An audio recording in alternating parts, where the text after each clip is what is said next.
So I wanted to do a slightly longer, almost podcast style video about the value, why I think we need to continue to value and nurture the storytelling, the creative, the performing arts spaces. And I wanted to start on that by sharing with you a beautiful experience that I had this week that reminded me of the value of that. And for a lot of people who've known me from the entrepreneurial era, who are now baffled by going, what the hell is she doing in the return to the creative era, then you might get a bit of insight within this as well as to the magic of why. And this all kind of relates in together somehow. So stay tuned, stick with me, and I'll tell you a story for a little bit. So this week I was privileged, as I have been for several months now, to be able to be a part of watching dance events as a part of a Stedford competition proceedings. And for me, it's always beautiful whether I'm watching primary, secondary, contemporary, classical, ballet, lyrical, whatever the form of dance is that's set to beautiful, heart-centered, and in some cases, heartbreak songs or powerful songs. I completely catch feels. I was talking last week about, the part of me that grew up doing guy stuff, and if that was that, then this is the part of me that's so totally girly and that I will catch feels and then want to get on a dance floor. And it could be part me, it could be part the benefit of having a mother who was trained, whereas I've never had any formal dance training, in various forms of ballet, that I've surprised myself at times when I step into a freestyle dance space or a 5 rhythms dance space or something that's slightly lyrically focused. Like, I know how to do things that no one ever taught me how to do in the dance sense. And I know that desire to express that comes forward every time I watch that space and feel all the feels of that, and it's beautiful. So that was a beautiful part of my week. But also that was reminding me of a whole line of thought at this time of all times, where a lot of people are probably wondering, well, what's with all these writers and actors going on strike at the moment? Well, I also had all these thoughts about tying back into the appreciation of the space in which we nurture creativity and the value of the creative arts as a space of not just storytelling, but of human exploration and growth as well.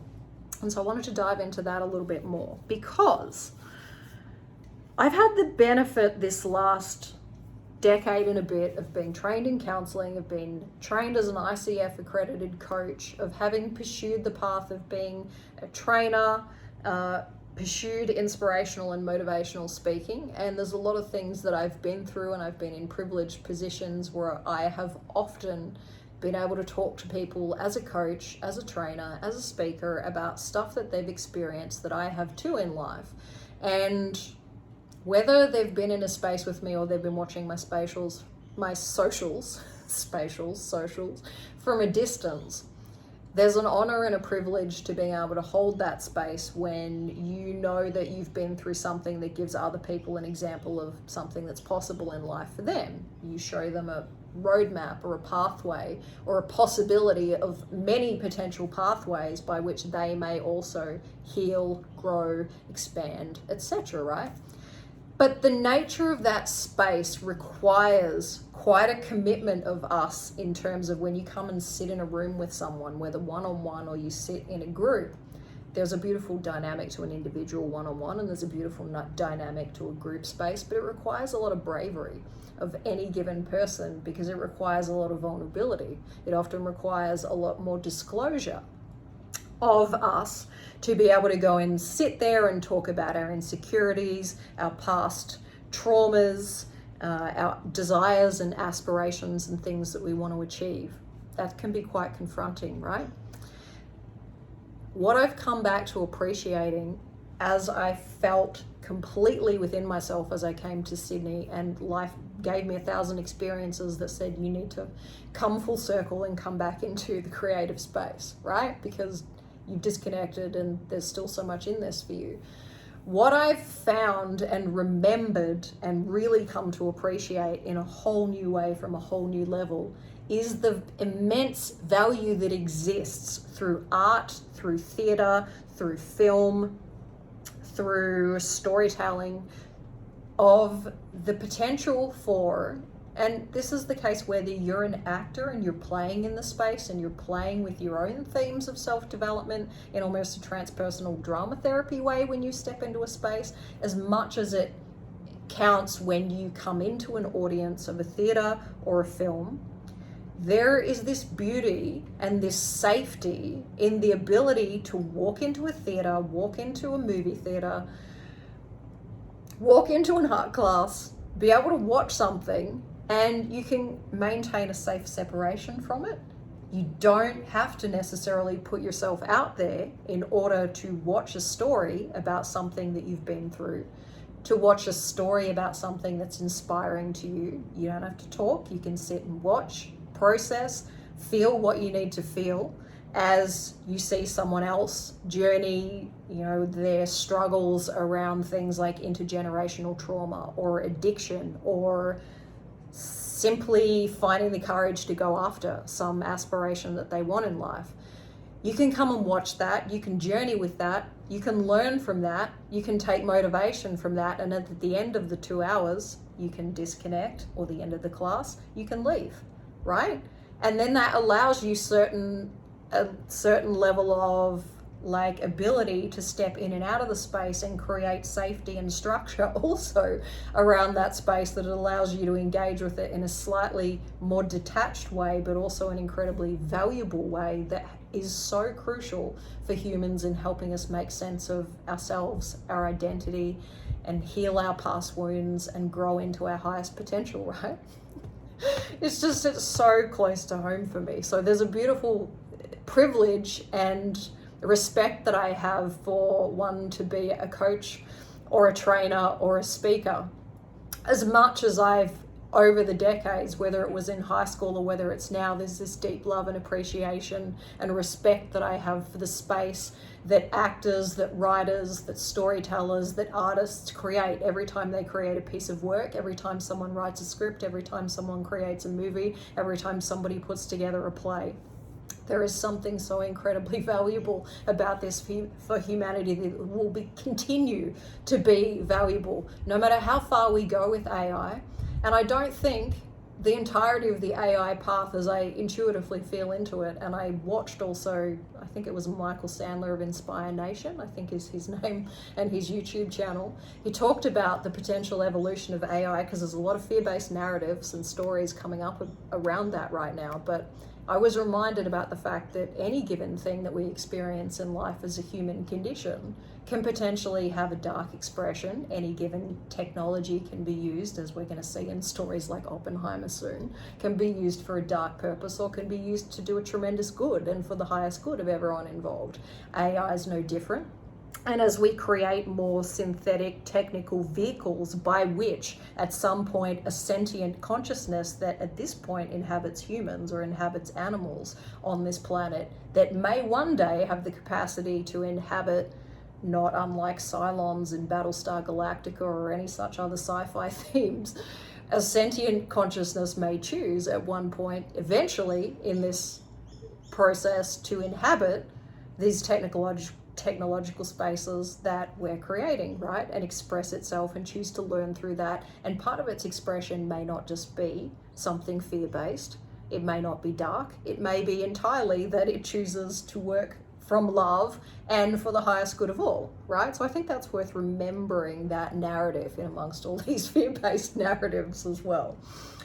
But also, as I think into and I feel into that, and I think into those sci-fi themes, there is something about that level of sentient consciousness expressing in that way is going to feel slightly different. There are going to be people who are going to feel to be a part of creating that, and if that's their highest purpose, power to them. It's never going to be the same as, it's always going to be like comparing oranges and apples, comparing human evolution to that. And the value of the space. And I don't think in our race to create technology and AI, we should ever forget the value of the creative space for humans and the value that comes from watching a live human on film or in theater or painting, creating an art piece, this is never going to stop being of value. And I think we need to keep remembering that, and we need to. I see why so many writers and actors are taking a stand right now in terms of this is not just about money. It's not just about compensation at a time where everyone in so many aspects of life right now, where we're struggling with inflation, where we're struggling with increases of cost of living, where we're struggling in various levels and aspects of business with the cost of getting things done. This is not just about, and it would be a shame we lose our way when we only get stuck in, I know because I've done it in the past, we lose our way when we get stuck in only thinking about how we can make money, how we can preserve our money, how we can make more money. The Four of Pentacles in Tarot, the Miser card, it's easy to get stuck there. And the thing that I remembered in recent years going towards the corporate space, because a bunch of people have told me over the times there's more money there, part of the reason that all I feel like that went the way of for me was like the Tower card, was because I struggled to find my higher purpose within that space, when speaking to that space so often meant speaking to a bunch of people in a room who didn't choose from their own free will to be there. They might have got some degree of benefit, but they didn't necessarily want to be there. And that to me never felt anywhere near as fulfilling as any of the spaces that I've sat in where I run some tiny little event with 12 people in it, but it's intimate and it's real, and the testimonials behind that speak for themselves in terms of the value that people get when we had this beautiful, intimate, live dynamic. And they all wanted to be there and they all chose to be there, right? So there is something that's so important in any given career path that we do, let alone in the arts path right now, given the issue that we're confronting around money. There's something that's so important about remembering, and it's been my journey over the last few years to remember what really drives my passion and my higher purpose in all of these spaces, whether it's coaching, whether it was creativity or performing arts. And so I think there's a good reminder right now that, what is our deeper motivation to be working in this space? But also there's an invitation for everyone, not just writers, actors, creatives, to be thinking about the value of this space. But there's also an invitation for the whole of society out there to remember and appreciate the value of what art really brings us. It's not just entertainment, it's not just content on streaming platforms that keeps us busy when we want to zone out at the end of the day, but of the value that is irreplaceable of humans creating a space of storytelling for humans to grow, to heal, to transform, to process their stuff. That's huge. And everybody who works in it deserves to be compensated fairly within that space. Absolutely. But we need to value that space. And that's why, I have a lot of love, and I have a lot of respect, and I have a lot of appreciation for everyone who's going on strike, or everyone who's just trying to have conversations about how this all progresses forward right now. I have the profoundest, most appreciation and gratitude for all those people right now who are pursuing not just for their own purposes, but understand the value of the creative space and the entertainment space and the human dynamic space. Thank you for all that you're doing, as well as for those of you who are taking a stand for the little people who stand to get pushed out by, background actors and extras, which I've done in recent times. I've been doing that back in TV. I mean, you've already got contracts that basically are sort of asking you to surrender a lot of rights around where your image is going to pop up in future, but AI is going to become a whole other thing within that it is concerning, that you get used once and now blocked income path going forward, potentially. That's a scary thought. In a way that it scares me in the same way as I've watched corporatized wellness try and undercut creatives in recent years when it comes to user-generated content. All of a sudden, instead of going to creative agencies and instead of going to hire unionized represented actors to generate ads and marketing material for businesses, in the wellness space, I've watched this just absolutely take over, that platforms like Star now have become full of ads asking for UGC actors, but offering them 1/10 of the compensation that one would get if one was a union represented actor who was hired properly through a creative agency and one pursued the proper channels. Which also bugs me because I've talked to so many people, there's a slight side note, but it's bugged me because I've talked to so many people in the last decade in the wellness space, in the entrepreneurial space, that want to make more money while making a bigger difference in the world, right? They want to be compensated fairly, and 1,000 times I've been asked, how do I get to a place where I can do that? Well, my answer, as it has always been back to you as my mentors gave to me, is if you want to be compensated fairly, you need to value the work of others and be willing to compensate them fairly so that they will in turn do unto you as you are doing unto them. Makes sense? So I do have just as much fire as a lot of people around going, well, yeah, creatives deserve to be paid, so can we make sure that that's happening in amongst priorities of, I know everybody's financially struggling and hurting right now. But this is just my take on why I think it absolutely, there's validity to this discussion that's going on right now. We need to open it up further and not get too stuck in the FUs of what's going wrong, but ask the creative questions. Keep asking the creative questions around what are the solutions to this and how do we come at this from love and how do we make this a win-win on all sides here and negotiate and compromise to kind of meet halfway, because the human creative space, all human spaces, like, it's always going to be, no matter where technology goes on this planet, it's always going to be irreplaceable. It's always going to have this immense value, and that deserves our love and our continued nurturing, I think. So there's a lot of themes that I've just chucked into this. That's why I said, pre-warned you it was going to be like a podcast length post today. But if you've stuck it out this long, thank you for taking the time to watch and listen to my viewpoint on this. I'd love to hear your thoughts and anything that's coming to you in the process of this. And yeah, I think I'll wrap it at that, friends. But yeah, thank you for watching. I hope you are having a wonderful week and look forward to chatting with you soon.